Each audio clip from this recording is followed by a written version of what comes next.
এদিকে কুরবানির ঈদকে সামনে রেখে দা, বটি, ছুরি আর চাপাতি তৈরিতে ব্যস্ত কারিগররা। লোহা ও কয়লার দাম বাড়ায় উৎপাদন খরচও বেড়েছে, তাই এবার চড়া দামেই মাংস কাটার হাতিয়ার কিনতে হবে ক্রেতাদের। নারায়ণগঞ্জের রূপগঞ্জ থেকে আলম হোসেনের পাঠানো তথ্য ও চিত্রে ডেস্ক রিপোর্ট। হাঁপাড়ির টানে দপদপ করে জ্বলছে কয়লার আগুন, সেই আগুনে লোহা পুড়িয়ে লাল করে চলছে হাতুড়ি পেটানোর কাজ। ঈদুল আজহা সামনে রেখে নারায়ণগঞ্জের রূপগঞ্জের তারাবো, ভুলতা, গোলাকান্দাইল, কাঞ্চন এবং মুরাপাড়া সহ উপজেলার প্রায় 2 শতাধিক কামার দোকানে এমন কর্মযজ্ঞ। সূর্যোদয় থেকে শুরু করে গভীর রাত পর্যন্ত দা, ছুরি, বটি আর চাপাতি তৈরিতে ব্যস্ত কারিগররা। রাত 3টা পর্যন্ত 4টা পর্যন্ত কাজ করে আমাকে ঈদের কামটা কইরা একটু চলতে পারি। তো সারা বছর তো আমাকে ইনকাম হয় না সেরকম। একটু ভালোই চলতেছে, কারণ এখন তো খুব কাছে পড়ছে, তাই ব্যস্ততাও বেশি।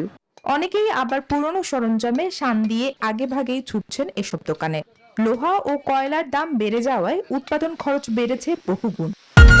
আরে ঈদ লাগছে মনে, খুশির জোয়ার সবখানে। আরে ঈদ লাগছে মনে, বিকাশ পেমেন্ট সবখানে। ফলে দামও কিছুটা চড়া। আমার বাপ দাদার করে গেছে, আমরাও করতেছি।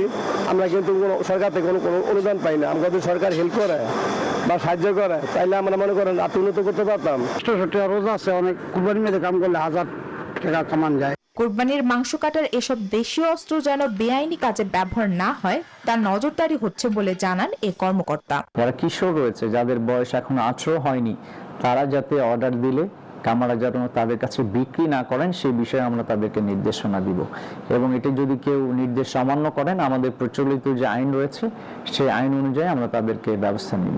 সারা বছর যা ব্যবসা হয় কোরবানির মৌসুমে তার চেয়ে বেশি হয় বলেই দিনরাত পরিশ্রম করছেন বলে জানান কামাররা। Desk report, news 24।